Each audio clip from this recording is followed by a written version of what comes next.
দেখেন আপনারা, আমি ভালো করে যদি দেখাই জিনিসটা দেখেন, ফাঁকাটা অনেক বড় হয়ে গেছে আর অনেক ময়লা হয়ে গেছে ভিতরে, যার কারণে হচ্ছে আপনার চুলাতে কালি হবে, প্রচুর পরিমাণে কালি হবে এবং শব্দ করবে। যেমন হচ্ছে যে ভয় লাগবে আপনাদের, দুপ করে আওয়াজ করবে, শব্দ করবে, আগুনটা এদিকে টেনে নিয়ে আসবে, এরকমই হবে। দেখেন, আবার দেখেন দেখেন এটার সমাধান কি? সমাধান ইজিলি করতে পারবেন। আপনার প্রিমিয়ামটা অনেক সময় চেঞ্জ করে দিয়ে সমাধান করা যায়, অথবা বার্নারটা সিঙ্গেল করে ফেলতে পারবেন দুটা। আর হচ্ছে যে বার্নারটা যখন সিঙ্গেল করে ফেলবেন, কালি দ্বারা অটোমেটিকলি ক্লিয়ার হয়ে যাবে। দেখেন তাহলে ভিডিও অবশ্যই গুরুত্বপূর্ণ হবে, আপনার না টেনে স্কিপ না করে আপনার সম্পূর্ণ ভিডিও দেখার চেষ্টা করবেন, অবশ্যই কাজে আসবে। চলেন তাহলে দেখে আসি আজকের ভিডিও। আমরা হচ্ছে যে চেষ্টা করব এই, তাহলে দেখেন তো আমি। হ্যালো গাইস, আসসালামু আলাইকুম। সবসময় হচ্ছে আমি দেখাই আপনাদেরকে কীভাবে আপনারা চুলাটা সার্ভিসিং করবেন, আর বিভিন্ন ধরনের টিপস দিয়ে থাকি, যে টিপসগুলো হচ্ছে আপনাদের অবশ্যই বাসা বাড়িতে কাজে আসবে। আপনারা নিজেরাই চুলা সার্ভিসিং করতে পারবেন, সেলাই মেশিন সার্ভিসিং করতে পারবেন, আর হচ্ছে যে এই এখন দেখাচ্ছি যে রাইস কুকারও কীভাবে সার্ভিসিং করবেন, ওই জিনিসটাও দেখাই থাকি। আমার মেকানিক স্কুল যদি আপনারা প্রথম দেখে থাকেন, ভিজিট করে থাকেন, লাইক দিবেন, সাবস্ক্রাইব করতে ভুলবেন না। কারণ হচ্ছে আপনাদের একটা লাইক, একটা সাবস্ক্রাইব হচ্ছে আমাকে নতুন নতুন ভিডিও তৈরি করার জন্য মোটিভেট করে। আমি হচ্ছে যে আপনাদের জন্য নতুন নতুন টিপসগুলো হচ্ছে নিয়ে আসি। আজকে দেখাবো হচ্ছে যে এটা আরেকটা ভিডিও দেখাইছিলাম আমি আপনাদের বাসায়, হচ্ছে যে চুলা, এই চুলাটা, এই চুলার বার্নারটা, এই চুলার বার্নারগুলো হচ্ছে যে আওয়াজ করে, ধূপ ধূপ আওয়াজ করে, শব্দ করে, সুমসু শব্দ করে, ফক ফক আওয়াজ করে, যে যার কারণে বাতাস ধরে যায়, নষ্ট হয়ে যায়, যার কারণে আওয়াজ করে।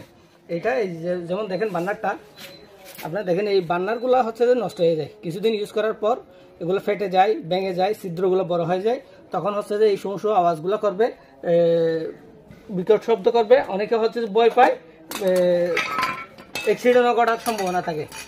এই যেমন এই জিনিসটা দেখেন, এটাও ভেঙে গেছে। এইগুলো হচ্ছে ভেঙে যাওয়ার কারণে জিনিসটা পজিশন বরাবর বসবে না, না বসার কারণে হচ্ছে এদিকে ফাঁকা থেকে যায়, এদিকে যখন বাতাস ধরবে, বাতাস এদিকে যখন বাতাস আপনার বাইরে থেকে টানবে, এটা আওয়াজ করবে, বিকট আওয়াজ করবে। আর হচ্ছে যে আগুনটা হচ্ছে যে ঠিকভাবে সার্ভিসিং দিবে না, উল্টা আগুন এদিক দিয়ে চলে আসবে, আগুনটা এদিক দিয়ে নিচ দিয়ে চলে আসে, অনেক সময় গায়েও আগুন ধরে যেতে পারে। এটা হচ্ছে যে মেইন সমস্যা। আপনার যখন চুলাতে বার্নারগুলো আওয়াজ করবে, সমস্যা আওয়াজ করবে,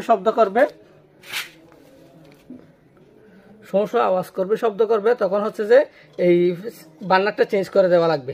এই যেমন এখানে বিভিন্ন ধরনের আওয়াজ হতে পারে, যেমন এটা ফেটে গেছে, এদিকে সামান্য যদি ফেটেও যায়, এটা আওয়াজ করবে, সমস্যা আওয়াজ করবে, শব্দ করবে, ফক ফক আওয়াজ করবে। এটা হচ্ছে জিনিসটা, তখন হচ্ছে যে জিনিসটা চেঞ্জ করে দেওয়া লাগবে।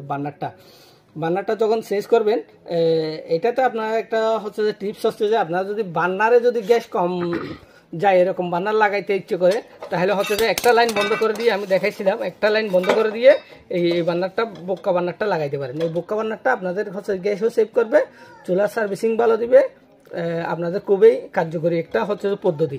এটা আমি অনেক ভিডিওতে এই জিনিসটা টিপসটা দিয়ে থাকি। যেমন চুলাটা লাগানোর পর আমি দেখাই, প্র্যাকটিক্যালি দেখাই। চুলাটা জ্বালাবো এখন,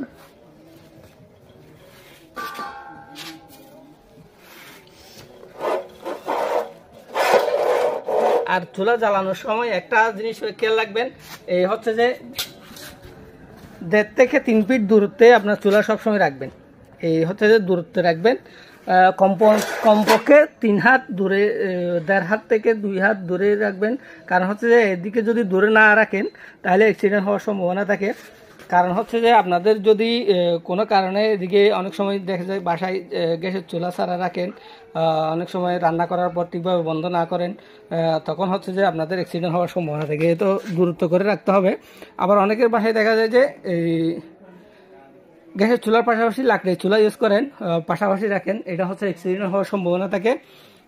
আর হচ্ছে যে আরেকটা বড় টিপস হচ্ছে যে আপনাদের বাসায় হচ্ছে যে সবার কাছে মোবাইল আর হচ্ছে যে বৈদ্যুতিক লাইন থাকে। অনেক সময় গ্যাসের যদি আপনার, আমরা যখন গ্যাস ইউজ করি, এই জিনিসটা হচ্ছে স্পার্ক করে, এই স্পার্ক, সাদা স্পার্ক, এই স্পার্ক থেকে হচ্ছে আগুনটা আসছে। এই স্পার্ক থেকে আগুনটা আসে। আপনার যদি বাসায় যদি এরকম কোনো ধরনের গ্যাস লিকেজ হয়ে থাকে, গ্যাস লিক করে থাকে, তখন হচ্ছে যে স্পার্ক করলে ওই জায়গায় যদি মোবাইল রিসিভ করেন বা মোবাইল রিসিভ করলে আবার আগুন টেনে নিতে পারে, আগুন গায়েও আসতে পারে। আর হচ্ছে যে আপনার বৈদ্যুতিক শর্ট থেকেও আগুন টানবে। কারণ হচ্ছে যে আগুন অটো চুলা মানে হচ্ছে ম্যাগনেট হচ্ছে এই এখান থেকে হচ্ছে যে আপনার আগুনটা উৎপত্তি হয়। এই একটা পাথরের গসা থেকে আগুন আসে এখান থেকে। সেজন্য আপনাদের সবসময় খেয়াল রাখতে হবে বাসা বাড়িতে যেন লিকেজ না হয়। লিকেজ হলে আপনারা আগে হচ্ছে যে গ্যাসের সিলিন্ডারটা বন্ধ করে কোথায় লিকেজ হচ্ছে ওটা হচ্ছে আগে নির্ধারণ করতে হবে। তারপরে হচ্ছে যে আপনার যদি পারেন তো হচ্ছে নিজে সমাধান করবেন, না পারলে হচ্ছে যে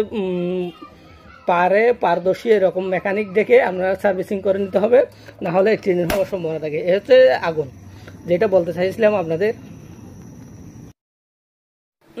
এই স্পার্ক থেকে হচ্ছে যে আগুনের উৎপত্তি। আপনাদের যখন যেমন এই বোক্কা বান্নার আগুনের সার্ভিসটা দেখেন কত সুন্দর, অনেক সময় এরকম থাকে, তাহলে একটু করে অ্যাডজাস্ট করে দিলে হয়ে যায়। এই বোক্কা বান্নার আগুনের সার্ভিসটা হচ্ছে সোজা হচ্ছে পাতিল যেটা ইউজ করেন, পাতিলের তলায় হচ্ছে যে আগুনের সার্ভিসটা যাবে, যার কারণে হচ্ছে আগুনটাও সুন্দর জ্বলবে আর গ্যাস সেভ হবে। আপনার 30% গ্যাস সেভ হবে। এই বার্নারে সবসময় আপনারা খেয়াল রাখবেন 30% গ্যাস সেভ পাওয়ার হবে, আপনাদের জন্য সার্ভিসিংও ভালো থাকবে। এটা আপনারা ইউজ করতে পারেন। আমি সবসময় এই বোক্কা বার্নার ইউজ করার জন্য আপনাদেরকে সাজেশন দিয়ে থাকি, আপনাদের উপকারে আসবে। ভিডিও অবশ্যই ভালো লাগলে একটা লাইক দিবেন, সাবস্ক্রাইব করতে ভুলবেন না। আমি সবসময় আপনাদের জন্য আরও নতুন নতুন টিপস নিয়ে আসবো, আপনারা হচ্ছে যে আমাকে সাপোর্ট করে দেবেন। থ্যাংক ইউ, আল্লাহ হাফিজ।